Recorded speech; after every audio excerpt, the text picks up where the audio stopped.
क्या होता है प्रिवेंटिव ऑफिसर, एक बार वीडियो को लाइक शेयर कर देंगे। और मैं आपको बता रहा हूं भाई, बहुत अच्छी पोस्ट है, बहुत बढ़िया पोस्ट है। इस पोस्ट के बारे में आपको जरूर जान लेना चाहिए, जरूर आपको समझ लेना चाहिए कि इस पोस्ट में क्या क्या आपकी पावर्स होती हैं और किस तरीके का काम होता है। अगर हम बात करते हैं प्रिवेंटिव ऑफिसर, ये किसके अंतर्गत आती है, तो सबसे पहले ये पता होना चाहिए कस्टम्स एंड सेंट्रल एक्साइज के अंदर ही आता है। जो सीबीआईसी आपका है आजकल, एक्साइज भी उसी के अंदर आता है और आपका ये प्रिवेंटिव ऑफिसर भी उसी के अंदर आता है, और आपका एक्साइज सॉरी जो एग्जामिनर होता है वो भी। यानी कि ये तीनों पोस्ट लगभग एक ही डिपार्टमेंट के अम्ब्रेला के अंदर काम कर रही होती हैं। मैंने एक्साइज के जब डिटेल बताई थी उस टाइम पे बताया भी था कि बहुत सारे शहर ऐसे हैं जहां पे कस्टम्स वाले और एक्साइज वाले अलग हैं, लेकिन कुछ शहर आपके ऐसे हैं जहां पे एक्साइज वाले लोग ही कस्टम्स का काम देखते हैं। जैसे दिल्ली वगैरह में यही लोग सब देख रहे होते हैं। सबसे पहली बात ये आपको बता दूं कि ये जो प्रिवेंटिव ऑफिसर्स होते हैं इनका काम क्या होता है, ये जो कस्टम वाले हैं इनका काम क्या होता है। तो बहुत सिंपल शब्दों में अगर जाने तो कस्टम वाले, जैसे आप एक बात बताइएगा, जब भी विदेश से कोई सामान, जैसे मान लीजिए आप दुबई जाते हैं, अब दुबई से अगर आप आईफोन खरीद के लाएं और इंडिया से अगर आप आईफोन खरीदें, जो आईफोन आपको इंडिया में लगभग लगभग 1,20,000 रुपए का मिल रहा है, वो आपको दुबई से 80-90 हजार रुपए तक का मिल सकता है। तो फिर क्यों ना बहुत सारे आईफोन उठा के और इंडिया में दुबई से ले आए हम, हमें तो बहुत सारा प्रॉफिट हो जाएगा। वहां से मान लीजिए 90,000 के भी मिल जाए और यहाँ पे 1,20 का ना बेच के और हम क्यों ना 1,10 का ही बेचने लग जाए, बहुत प्रॉफिट है, हर आईफोन पे 20,000 कमाएंगे।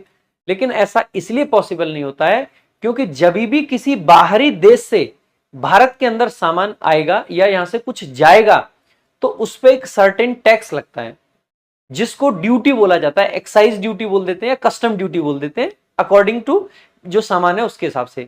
और जैसे हमारे देश के अंदर जीएसटी लग रहा होता है, देश के अंदर जीएसटी लगता है, वैसे ही जो भी चीजें बाहर अंदर जा रही होती है उन पर कस्टम ड्यूटी जो लगती है वो उस सामान के बेस पे डिपेंड करता है। 20% है, 28% है, 18% है, जो भी एक सर्टेन परसेंटेज होता है वो लगता है उस पर। तो जब भी आप बाहर से, मान लीजिए आप बाहर से 10 लाख रुपए का कुछ सामान लाए, आपको कोई रोक टोक नहीं है, आप खूब लाइए शौक से। आपको करना क्या है, जैसे ही आप आओगे आपको बिल दिखाना है, बिल दिखा के आपको क्या करना है, उस पर जो टैक्स है वो जो प्रिवेंटिव ऑफिसर वहां पे बैठा होगा उस प्रिवेंटिव ऑफिसर को टैक्स पे करना है, अपना सामान लेके घर चले जाना है। इलीगल ये है कि आप सामान ले आए और टैक्स पे ना करो, वो इलीगल है। और अगर आपको इलीगल करते हुए एक प्रिवेंटिव ऑफिसर ने पकड़ लिया, जैसे मान लीजिए आप 1,00,000 रुपए का कुछ सामान लाए और आप टैक्स बचाने के चक्कर में बताया नहीं जी हम लाए हैं, यानी कि आपका लगभग 20% टैक्स लगना था, यानी 20,000 रुपए टैक्स के जाने थे, लेकिन आपने छुपा लिया। अब आपने वो 20,000 रुपए तो बचा लिए, लेकिन मेरे भाई एक गड़बड़ भी आपने कर दी। और वो गड़बड़ क्या कर दी कि अगर आप पकड़े गए तो जरूरी नहीं है उस पर 20% ही लगे, अब वो प्रिवेंटिव ऑफिसर आप पे 30% 35% तक का कस्टम ड्यूटी लगा सकता है। यानी कि कस्टम ड्यूटी अगर आप बचाने की कोशिश करते हुए पकड़े गए तो ज्यादा भी लगती है। ये एक मेरे जो जानने वाले हैं उन्होंने थोड़ा सा मेरे को जानकारी दी थी कि ज्यादा भी लग जाती है वहां पे। ठीक है, तो ये बात भी आपको ध्यान रखनी है। तो इनका काम मेजर क्या होता है ये आपको पता होना चाहिए। ये इसमें कुछ इंपॉर्टेंट पोस्ट होती हैं, जैसे कि डिप्टी कमिश्नर आपके होते हैं, असिस्टेंट कमिश्नर होते हैं, आईआरएस लेवल के अधिकारी होते हैं। जैसे पुलिस में आईपीएस होते हैं, आपके सीएसएस वगैरह में आईएएस होते हैं, इनके आईआरएस होते हैं, क्योंकि ये रेवेन्यू डिपार्टमेंट है पूरे तरीके से। चाहे एक्साइज मान लो, चाहे कस्टम को मान लो, चाहे आप एग्जामिनर को मान लो, तीनों ही। इसीलिए इनमें आईआरएस ऑफिसर जाते हैं, इंडियन रेवेन्यू सर्विस, जो कि यूपीएससी के थ्रू जाते हैं। ठीक है, तो कस्टम्स का बेसिकली ये रहता है, ये प्रिवेंटिव ऑफिसर का रहता है, ये कंधे का जो बैज है ये वो है। ठीक है, ध्यान रखेंगे। एक्साइज इंस्पेक्टर का ये है, लेकिन उनका ये है। ठीक है, तो आज हम क्या क्या जानेंगे, सबसे पहले अबाउट प्रिवेंटिव ऑफिसर, थोड़ी सी बात मैंने बताई भी है, अभी और भी बहुत सारी बातें बतानी है आपको, है ना। वैकेंसीज और कट ऑफ क्या रहती है, सैलरी क्या रहती है, सिलेक्शन प्रोसेस आपका क्या है, UPSC, SSC, CGL, job highlights, क्या पॉजिटिव्स हैं क्या नेगेटिव्स हैं, ऑफिसेज कहाँ कहाँ पे हैं, ट्रांसफर्स कैसे कैसे होते हैं, वर्क प्रोफाइल क्या है, क्या क्या काम करते हैं, पावर्स क्या है, पर्क्स क्या है, एफएक्यूज क्या है, ये सब चीजें जानेंगे। अगर हम बात करते हैं मेरे भाई preventive officer, central board of indirect taxes and customs, जिसको बोला जाता है सीबीआईसी। ठीक है, सीबीआईसी, इनडायरेक्ट बोर्ड ऑफ मतलब central board of indirect taxes and customs, है ना, इसको बोला जाता है। नॉन गेजेटेड पोस्ट होती है ग्रुप बी की, 4600 ग्रेड पे, बेसिक पे 44,900 है। ग्रॉस सैलरी अगर निकालोगे तो बेसिक पे डीए, एचआरए, टीए और अदर अलाउंसेस मिलके 85,000 से ऊपर ग्रॉस सैलरी आपकी बनती है। इन हैंड सैलरी आपका एनपीएस और जो भी थोड़े बहुत आपके चार्जेस लग रहे होते हैं इनकम टैक्स वगैरह के, वो कट के मिलती है। पोस्टिंग आपकी कहां कहां रहती है? प्रिवेंटिव ऑफिसर की जो पोस्टिंग है मेरे भाई, वो कोस्टल एरियाज में ही होती है। मुंबई में होगी, चेन्नई में होगी, कोलकाता में होगी, ठीक है। इसके अलावा केरला में आपकी रहती है, यानी कि जो कोस्टल एरियाज हैं जहां पे बेसिकली जो समुद्र तट हैं वहीं पे रहती है। क्योंकि बेसिकली इनका काम क्या है, मेजर काम क्या है, इनकी जो पोस्टिंग होती है कहां होती है? एयरपोर्ट पे होती है। अगर मैं इनकी पोस्टिंग बताऊं कहां कहां होती है, तो 4 मेजर या 5 मेजर मान सकते हैं आप। सबसे ज्यादा इनकी पोस्टिंग एयरपोर्ट और सी पोर्ट पे होती है। सी यानी कि समुद्र का जो पोर्ट है वहां पे। इसके अलावा एयरपोर्ट पे होती है, क्योंकि विदेश से अगर लोग आ रहे हैं तो वो कहां पे आएंगे? या तो एयरपोर्ट से आएंगे या सी के रास्ते से आएंगे, सी पोर्ट जिसको हम बोल देते हैं, ठीक है। तीसरा, इनकी हेडक्वार्टर में पोस्टिंग रहती है। चौथा, इनकी एक पोस्टिंग होती है जिसको R&I बोलते हैं। R&I में बेसिकली एक टीम होती है जिसका काम होता है बेसिकली लाइक इंटेलिजेंस इकट्ठा करने का, समुद्र में जाके इंटेलिजेंस इकट्ठा करना। किस जैसे मूवीज में आप देखते हैं ना कि एक इंटेल मिलता है कि भाई इनका माल यहां से यहां आ रहा है, समुद्र के रास्ते, फिर उन पे बीच में रेड मारी जाती है। वो जो लोग होते हैं वो एक अलग टीम होती है, आपको वहां भी पोस्टिंग मिल सकती है। एयरपोर्ट पे जो सामान आपका चेक करते हैं, जितने लोग आ रहे हैं उनका, कौन क्या लेके आ रहा है, कैसे कैसे है, उनकी एक अलग टीम होती है। सी पोर्ट के लिए आपकी अलग से पोस्टिंग रहती है। इसके अलावा भी जैसे आपका जो वायु मतलब बाई एयर कुछ सामान आता है जो एयरपोर्ट पे नहीं आ रहा है, अदर मतलब नॉर्मल जो आपके मेन एयरपोर्ट है उनसे अलग जो सामान आता है, सामान के लिए जो खास करके जहाज होते हैं उन पे आपकी पोस्टिंग रहती है। उसके अलावा भी आपकी पोस्टिंग रहती है। कुछ ड्रग वगैरह के जो केस होते हैं, स्पेशल यूनिट उनके लिए बनाई जाती है, वहां पे भी पोस्टिंग हो सकती है। ये ज्यादातर चीजें आपकी कहां कहां पे है? तो सामान्यतः जैसे दिल्ली है, दिल्ली के अंदर सी पोर्ट नहीं है, तो कस्टम्स का सारा काम कौन संभाल लेते हैं? एक्साइज वाले संभाल लेते हैं। लेकिन जहां पे आपके प्रिवेंटिव ऑफिसर जाते हैं तो वहां पे कस्टम्स का काम ये आपके प्रिवेंटिव ऑफिसर ही संभाल रहे होते हैं। तो प्रिवेंटिव ऑफिसर्स की इन जगह पे पोस्टिंग आपकी हो सकती है। वैकेंसीज अभी 2024 में क्लियर नहीं है कितनी आई थी, लेकिन कितनी आएंगी। 23 में 311 आपकी कट ऑफ थी और वैकेंसीज आपकी 288 वैकेंसीज थी। कट ऑफ 2022 में 325 थी और वैकेंसीज आपकी 228 थी। तो आप मान सकते हैं लगभग 300 के करीब इस बार भी वैकेंसीज आपकी आएंगी, ठीक है। अगर हम बात करें कि प्रोसेस क्या रहता है, तो सीजीएल का प्रोसेस आप सब जानते हैं। 200 मार्क्स का प्रीलिम्स होता है, 390 नंबर का मेंस होता है। ये क्वालिफाइंग है लेकिन कट ऑफ अलग से लगती है, इसके बेसिस पे आपका सिलेक्शन होता है। कंप्यूटर 60 नंबर का होता है जो कि क्वालिफाइंग है। टाइपिंग टेस्ट मैंडेटरी 28 की स्पीड चाहिए होती है। डॉक्यूमेंट वेरिफिकेशन आपका होता है। इंटरव्यू इसमें कोई नहीं होता है। मेडिकल और फिजिकल इसमें होता है। मेडिकल और फिजिकल में क्या क्या होता है ये जान लेना आपके लिए बहुत जरूरी है। क्या क्या होता है मेरे भाई, तो ध्यान देंगे। सबसे पहले मेल कैंडिडेट्स के लिए जो मेडिकल है, हाइट आपकी 157.5 सेंटीमीटर होनी ही चाहिए। चेस्ट आपकी 87 मतलब 81 चाहिए एक्सपेंडेड, बिना एक्सपेंडेड 76 चाहिए, एक्सपेंड यानी फुलाने के बाद में 81 चाहिए। वॉकिंग कराते हैं भाई इसमें 1.6 किलोमीटर इन 15 मिनट्स और साइकिलिंग आपकी होती है 8 किलोमीटर 30 मिनट में। यहां से एक चीज ये जान सकते हैं कि अगर आपकी हाइट इससे कम है तो इस पोस्ट के लिए अप्लाई ना करें, आप एएसओ पोस्ट की तरफ जाएं जहां पे हाइट नहीं मांगते हैं। तो ये जरूरी है जान लेना कि हाइट ऐसी पोस्टिंग लें, मतलब ऐसी जॉब फिल करें प्रेफरेंस जिसमें आपकी हाइट का पंगा ना रहे, ठीक है। फीमेल कैंडिडेट्स के लिए भी इसमें वैकेंसीज होती हैं। हालांकि फीमेल्स के लिए मतलब मैं कहूंगा उतनी अच्छी जॉब नहीं है, क्योंकि थोड़ा सा पोर्ट वोर्ट का काम है, उधर पे ही रहते हैं, तो थोड़ा सा हेक्टिक है। अभी बताऊंगा जॉब प्रोफाइल में कि फीमेल के लिए क्यों उतनी ज्यादा अच्छी नहीं है। लेकिन अगर फीमेल को जाना है तो 152 आपकी इसमें हाइट मांगते हैं। वेट आपका 48 केजी चाहिए होता है मिनिमम, इससे कम नहीं चलेगा। वॉकिंग 1 किलोमीटर 20 मिनट में और साइकिलिंग 3 किलोमीटर 25 मिनट में, सब आराम से हो जाता है। अगर हाइट पूरी है तो कोई दिक्कत दूसरी नहीं होगी, ना वेट की होगी ज्यादा, है ना। आगे देखेंगे भाई, कलर ब्लाइंडनेस अगर आपको है, अगर आप कलर ब्लाइंड हैं, अगर आपके कलर विजन है, तो आपको ये पोस्ट बिल्कुल नहीं भरनी है, क्योंकि इसमें स्ट्रिक्टली चेक किया जाता है कलर ब्लाइंडनेस को। तो कलर ब्लाइंडनेस वाले बच्चे बिल्कुल ना भरें। सामान्यतः जो एक बड़ा डिसेबिलिटी होती है, जैसे छोटी मोटी अगर किसी की उंगली कटी हुई है, कुछ ऐसा है, तो वो चले जाते हैं। लेकिन अगर किसी के बड़ी फिजिकल डिसेबिलिटी है तो उसका चयन इस पोस्ट के लिए नहीं होता है, क्योंकि थोड़ी सी रिस्क वाली पोस्ट भी है। बेसिक मेडिकल टेस्ट आपका कराना पड़ता है, जो कि वेरी करता है जोन टू जोन, किसी में कैसे होता है तो किसी में अलग होता है। ट्रांसफर आपका प्रमोशन तक नहीं होता है। जब तक आप असिस्टेंट कमिश्नर नहीं बन जाओगे तब तक कोई ट्रांसफर इसमें नहीं है। तो नॉन ट्रांसफरेबल पोस्ट है, इंट्रा जोन ट्रांसफर होते हैं, यानी कि उसी जोन के अंदर आपका ट्रांसफर हो सकता है। जनरली एक सेक्शन में आपको 6 महीने से 1 साल के बीच में रखा जाता है। हर 6 महीने के अंदर आपका सेक्शन चेंज हो रहा होता है, जगह नहीं। तो सेक्शन कभी आपको लाइक इन्वेस्टिगेशन वाली टीम में रख रखा है, जो कि मतलब सॉरी, जो लाइक इंटेल जो इकट्ठा करते हैं, जो आपकी इंटेलिजेंस वाली जो टीम है उसमें रख रखा है। कभी आपको एयरपोर्ट पे लगा रखा है, तो कभी आपको सी पोर्ट पे लगा रखा है, कभी आपको ये वाला काम दे रखा है, तो कभी दूसरे वाला। यानी कि सेक्शंस चेंज होते हैं लगभग हर 6 महीने 1 साल के अंदर ही, लेकिन जोन के बाहर ट्रांसफर नहीं आता है। इसके अलावा ये जॉब थोड़ी सी एडवेंचरस है, मजा आपको जरूर आएगा, बोरिंग जॉब नहीं है, यानी कि आदमी बोर नहीं होगा। हालांकि इस जॉब के जो कुछ नेगेटिव है, उनमें सबसे बड़ा नेगेटिव ये रह सकता है कि थोड़ी सी हेक्टिक जॉब है ये, ठीक है, शेड्यूल आपका हेक्टिक रहता है। लेकिन ऑब्वियस सी बात है, अगर आपको लाइफ में एडवेंचर भी चाहिए और आराम भी चाहिए, दोनों चीजें कभी एक साथ नहीं मिल सकती हैं। एडवेंचर के साथ में आराम कभी एक साथ मिलेगा ही नहीं, या तो आराम पा सकते हो या एडवेंचर पा सकते हो, दोनों में से मिलेगा एक ही। मेरे हिसाब से जरूरी है कि आप सभी लोग लाइफ में जिस चीज को ज्यादा वरीयता देते हो उसका दें। इस जॉब में नाइट ड्यूटी वगैरह भी आपकी फ्रीक्वेंटली लगती है। हालांकि जब भी नाइट ड्यूटी आपकी लगती है, 24 घंटे ड्यूटी लग गई तो 12 घंटे दिन रहा, 12 घंटे नाइट, तो फिर 2 दिन का रेस्ट भी आपको मिल जाता है, ठीक है।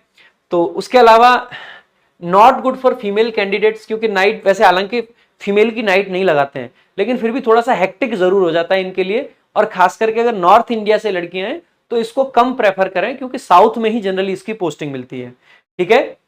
बाकी मेरे भाई पब्लिक डीलिंग इसमें रहती है, और पब्लिक डीलिंग इसमें रहती है इसीलिए चांसेस ऑफ करप्शन खूब है, ठीक है, यूटीएम जिसको आप बोलते हैं, चांसेस ऑफ करप्शन खूब है। यानी कि इस पोस्ट के लिए ऐसा कहा जाता है, मैं नहीं कह रहा हूं भाई, ठीक है, कति कोई मेरी क्लिप निकाल के डाल दे कि ये मास्टर ने बताई थी, मैं नहीं कह रहा हूं, पर ऐसा कहा जाता है कि chances of corruption, public dealing है, इसका मतलब है कि करप्शन के मोटे चांसेस हैं, ठीक है। और लेकिन भाई मैं तो साधु संत आदमी हूं, मैं इस लाइन पे चलता हूं, करप्शन करना पाप होता है, करप्शन करना पाप होता है। बाकी इसमें खूब कर सकते हैं, चांसेस पूरे रहते हैं इसमें, ऐसा सुनने में आया है, ठीक है। बाकी मेरे हिसाब से पाप होता है, इसीलिए दिल्ली पुलिस छोड़ के मैं यहाँ पे पढ़ाने लग रहा हूं आज, क्योंकि मुझे करप्शन वरप्शन नहीं करना था, ठीक है। बाकी पैसा इसमें ऐसा, जब मैं आपको कुछ वो बताता हूं, जब मैं पढ़ने यहाँ पे आया था दिल्ली, मैंने उस दिन भी आपको बताया था कि मेरा सबसे पहला जो सपना था ना वो ये था कि मेरे को एग्जामिनर बन के मुंबई जाना है। उसके पीछे पैसा तो बाद में रीजन आया था, लेकिन सबसे पहले मुंबई जाने का मेरा पर्पस था कुछ वो के जो कि अधूरा रह गया, ठीक है। वो कभी दोबारा कभी डिटेल में स्टोरी बताऊंगा तो आपको पता चलेगा कि गजब की स्टोरी है मेरी भी एक, कभी बाद में बताऊंगा। लेकिन मुंबई जाने से अलावा एग्जामिनर बनने का जो था, ऐसा बताया जाता था, कुछ लोग जब बताते, जब मैं दिल्ली में नया नया आया था, कि एग्जामिनर शाम को इतने पैसे इकट्ठे हो जाते हैं कि घर जब ले जाता है तो गिनने की फुर्सत नहीं मिलती, वो ऐसे ही छोड़ देता है कि छोड़ यार कौन गिने अब, ठीक है। तो ये ऐसे बताते थे, मैं नहीं कह रहा हूं भाई, पहले ही बता रहा हूं, ऐसे बताया जाता था। तो काफी एग्जामिनर और प्रिवेंटिव लगभग एक जैसी जॉब है, एग्जामिनर और प्रिवेंटिव लगभग ऑलमोस्ट आइडेंटिकल जॉब है, बस फर्क ये है कि प्रिवेंटिव में आपको यूनिफॉर्म पहननी पड़ती है, एग्जामिनर में यूनिफॉर्म नहीं होती है। प्रिवेंटिव एयरपोर्ट पे भी होते हैं और एग्जामिनर एयरपोर्ट पे नहीं होते हैं। जहां जहां यूनिफॉर्म की जरूरत पड़ती है वहां वहां एग्जामिनर आपके नहीं होते, सिर्फ प्रिवेंटिव होते हैं, ठीक है,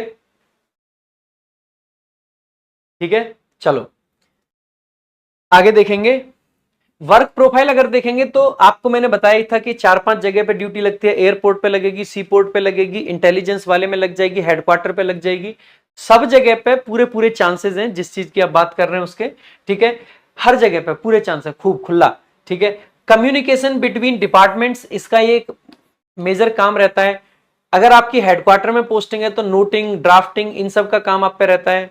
मैनेजमेंट और कोऑर्डिनेशन का काम रहता है अगर हेडक्वार्टर में पोस्टिंग है।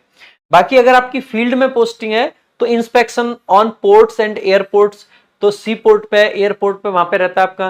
प्रिवेंशन ऑफ स्मगलिंग, स्मगलिंग तो नहीं हो रही है, ये रोकना आपका काम है, ठीक है, ये रोकना आपका काम है, और आपको भाई रोकना ही है। आगे चल के ये मत सोच लेना कि ये रोकने के बदले कुछ कर लेते हैं ना, वैसा कुछ नहीं। आप स्टूडेंट हमारे हो, ध्यान रखना है, रिश्वत रिश्वत से जीवन में बहुत दूर रहना है। Baggage unit and intelligence unit on airports, intelligence unit भी होती है जिसका काम ही होता है इंटेल इकट्ठे करना, सारे कहां से किस चीज की स्मगलिंग होने वाली है, कहां से कौन सा सामान आने वाला है, इलीगल सामान जो भी इंडिया के अंदर आएगा वो बेसिकली आपको किसको देखना है। देखो इलीगल के लिए तो वैसे भी और भी फोर्सेस खड़े रहते हैं, सीआरपीएफ वगैरह बाकी सारी चीजें, लेकिन जितना लीगल सामान आएगा वो लीगल सारा का सारा प्रिवेंटिव के थ्रू ही आता है आपका, ठीक है। प्रिवेंटिव वहां से टैक्स वसूलेगा ही वसूलेगा, ठीक है। बाकी इंटेल वेंटेल भी इकट्ठा करते हैं ये। इंस्पेक्शन ऑफ ऑल इंपोर्ट और एक्सपोर्ट का इंस्पेक्शन इनको करना होता है। आप में से कुछ बच्चों के मन में एक क्वेश्चन रहेगा, क्या वेपन मिलता है? देखो इनको जब ट्रेनिंग कराई जाती है तो वेपन ट्रेनिंग इनकी अच्छे से कराई जाती है। हालांकि आप पाओगे कि इनको वेपन की ऐसी खास जरूरत नहीं पड़ती। क्यों? जहां जहां इनकी ड्यूटी है वहां पे आपकी सीआईएसएफ और सीआरपीएफ रहती है, ठीक है। तो एयरपोर्ट वगैरह पे आपकी जो अदर फोर्सेज है वो फोर्स रहती हैं जिनके पास में वेपन्स रहते हैं, तो आपको जरूरत नहीं है। हालांकि आपके ऑफिस में वेपन्स होते हैं, वहां से आप चाहे मान लीजिए आप किसी सेंसिटिव जगह पे ड्यूटी करने जा रहे हैं तो आप वेपन इश्यू करा सकते हैं, आपको वेपन चलाना सिखाया जाता है, वेपन की ट्रेनिंग आपकी होती है, ठीक है। तो ट्रेनिंग पहले प्रमोशंस जान लेते हैं। इसकी सबसे खास बात जो है ना वो ये है कि इसके प्रमोशंस भाई यूं है, सू करके भागता है प्रमोशन। यानी कि लगभग 2 से 3 साल के अंदर आप प्रिवेंटिव ऑफिसर से सुपरिंटेंडेंट बन जाते हैं। सुपरिंटेंडेंट बनने के लिए सिर्फ 2 से 3 साल लगते हैं मैक्सिमम। 2 साल से बनना शुरू हो जाते हैं और 3 साल नौकरी के होते होते आप सुपरिंटेंडेंट बन जाते हैं, ठीक है। इसके बाद में मेरे भाई आप बनते हैं असिस्टेंट कमिश्नर, जो कि आपकी रैंक होती है सीधे सीधे यूपीएससी वाली। यूपीएससी से जब आईआरएस बनते हैं तो असिस्टेंट कमिश्नर जब आप बन जाते हो तो आप आईआरएस बन चुके होते हो। हालांकि पहला प्रमोशन 2 से 3 साल में, लेकिन दूसरे प्रमोशन के लिए लगभग लगभग आपको 10 ईयर्स का वेट करना होता है, 10 साल का। तो दूसरा प्रमोशन आपका स्लो है, लेकिन पहला प्रमोशन बहुत फास्ट हो जाता है, ठीक है। इसके बाद में असिस्टेंट कमिश्नर के बाद में आप डेप्यूटी कमिश्नर बन जाते हैं। लगभग यहां तक सारे लोग पहुंच ही जाते हैं, डेप्यूटी तक तो सब पहुंच जाते हैं। तो अपने आप में एक बहुत बड़ी रैंक से, बहुत बड़े ओहदे से आप रिटायर होते हो, ठीक है। तो काफी इसमें पैसा भी है, प्रमोशन भी बहुत फास्ट है, सैलरी भी इसकी अच्छी है। लाइफ आपको अल्टीमेटली साउथ में जाके सेटल करनी ही पड़ेगी अगर आप प्रिवेंटिव बनना चाह रहे हैं। आप दिल्ली जैसी लाइफ नहीं जी पाओगे। हालांकि साउथ की लाइफ जीने में अपने उनके बेनिफिट्स भी हैं और नुकसान भी हैं। आपके लिए चीजें नई नई हैं, शुरुआत में नई नई लगती हैं, लेकिन फिर धीरे धीरे जब आप वहां पे सेटल हो जाते हैं। मेरा दोस्त है समुंदर, ठीक है, एक्साइज में 2017 से सिलेक्शन हुआ था उसका। स्टार्टिंग में उसको मुंबई बड़ी बुरी लगती थी, और अब भाई अभी उस दिन जब मेरी बात हो रही, अब वो ऐसा हो गया है उसको यहाँ आने का मन ही नहीं करता है। अगर उसको मम्मी पापा से मिलने का मन होता है तो मम्मी पापा को वहां बुला लेता है, यहाँ नहीं आता है। वो कहता है यार क्या यहाँ दिल्ली गर्मी वर्मी में कौन जाए, ऐसा लग रहा होता है। जबकि मुंबई में ऐसा थोड़ा ना कि सर्दी पड़ रही है, गर्मी वहां भी है लेकिन उसको वहां नहीं लग रही, यहाँ ज्यादा लगती है, ठीक है। तो उसके अलावा ज्वाइंट कमिश्नर, कमिश्नर, इसकी कई सारी ये पोस्ट होती है। तो प्रमोशन काफी फास्ट है, इस बात का ये सबसे बड़ा है। पक्ष में देखें तो थोड़ा बहुत मोबाइल बिल मिल जाता है लिमिटेड का, ठीक है, पेट्रोल अलाउंस मिल जाता है, मेडिकल फैसिलिटीज मिलती हैं, ट्रांसपोर्ट अगर आपको इधर उधर जाना पड़ता है तो ट्रांसपोर्ट का कंपनसेशन मिल जाता है। बाकी जो जैसे बाकी जॉब्स हैं जिनमें एलटीसी वगैरह, सीजीएचएस का, तो ये सब चीजें इसमें भी मिलती हैं, ठीक है। तो जो नॉर्मल आपके पक्ष है वो इसमें भी है, बाकी सबकी तरह ही। ट्रेनिंग कहाँ कहाँ होती है? तो वही नासिन में होती है, जैसे कि आपकी एक्साइज की होती है ना वैसे ही सेम नासिन ट्रेनिंग सेंटर में होती है आपकी। 13 वीक की लगभग ट्रेनिंग है, जिसमें से 11 वीक की क्लासरूम ट्रेनिंग होती है, जिसके अंदर जितनी भी आपकी जो लॉज हैं वो पढ़ाई जाती हैं, लॉ वगैरह जो कि टैक्स से रिलेटेड है। इसके अलावा 2 वीक की आपकी वेपन ट्रेनिंग होती है, जिसको पुलिस ट्रेनिंग और फील्ड अटैचमेंट बोला जाता है। सेंसिटिव एरियाज वगैरह आपको घुमाए जाते हैं, जगह जगह पे आपको ले जाया जाता है, ठीक है। और जो एएसओ इन एमईए की बात कर रहे हैं, 51 दिन 51 मैराथन की पहली क्लास में मैंने एएसओ इन एमईए के बारे में ऑलरेडी बता दिया है। एएसओ इन सीएसएस के बारे में मैं बता चुका हूं, इनकम टैक्स इंस्पेक्टर बता चुका हूं, जीएसटी इंस्पेक्टर बता चुका हूं, ईडी में बता चुका हूं, सीबीआई में बता चुका हूं। मैं बहुत सारी पोस्ट ऑलरेडी बता चुका हूं, और अगली जो पोस्ट आएगी वो एग्जामिनर की आएगी आपकी, ठीक है। तो अब इसके अलावा कुछ आपके एफएक्यूज रहते हैं। क्या पीओ को यूनिफॉर्म मिलता है? तो पहली बात, पीओ का मतलब होता है प्रिवेंटिव ऑफिसर। तो बिल्कुल पीओ को यूनिफॉर्म न सिर्फ मिलता है बल्कि में यूनिफॉर्म पहनना जरूरी भी होता है, डेली पहनना होता है। अगर आपकी ड्यूटी एयरपोर्ट पे या सी पोर्ट पे है तो जनरली डेली पहनना होता है। हेडक्वार्टर में जो लोग ड्यूटी दे रहे होते हैं उनको जरूरी नहीं होता है डेली पहनना, ठीक है। सो प्रिवेंटिव में पहनना जरूरी होता है, व्हाइट कलर की जो शर्ट होती है वो वाली, है ना। ट्रांसफर होता है या नहीं? तो एक बार जहां पोस्टिंग मिल गई भाई, जब तक प्रमोशन नहीं होगा तब तक कोई ट्रांसफर नहीं। असिस्टेंट कमिश्नर बनने के बाद में ऑल इंडिया ट्रांसफर आपको मिल जाता है, पूरे भारतवर्ष में ट्रांसफर आपको मिल जाता है, ठीक है। भाई आईबी वाले जो एएसओ का पूछ रहे हैं उसको भी बताएंगे, चिंता ना करें। इसके अलावा क्या इस जॉब में एडवेंचर है, तो भाई खूब एडवेंचर है, काफी एडवेंचरस जॉब है, काफी अच्छी जॉब है। तो इसमें फील्ड जॉब है, बहुत ही एक्साइटिंग एक्सपीरियंसेस रहते हैं, तो एक ओवरऑल अच्छी जॉब है। अगर आपको एडवेंचर पसंद है तो मैं ऐसे भी कई लोगों को जानता हूं लिटरली जो कि ईडी छोड़ के इसमें गए। आप कहोगे सर ईडी में तो ज्यादा एडवेंचर है, फिर क्यों छोड़ के चले गए? देखो उनको एडवेंचर चाहिए, लेकिन उनको ना एक सेटल्ड लाइफ चाहिए। यानी कि ईडी में क्या रहता है कि हर 2-3 साल में पूरे ऑल इंडिया में ट्रांसफर होते रहते हैं। इसमें क्या है, इसमें जहां एक बार मिल गया, मुंबई, चेन्नई, कोलकाता, जहां मिल गया, पूरी जिंदगी वहीं निकलनी है लगभग, तो वहीं पर आदमी सेट हो जाता है। ठीक है, तो इसमें ट्रांसफर्स नहीं है, इसीलिए आपको बहुत सारे लोग एडवेंचर भी चाहिए, पैसा भी चाहिए, तो फिर प्रिवेंटिव ऑफिसर को चूज कर लेते हैं। तो ये इसीलिए आपकी कई बार चूज कर ली जाती है। ठीक है।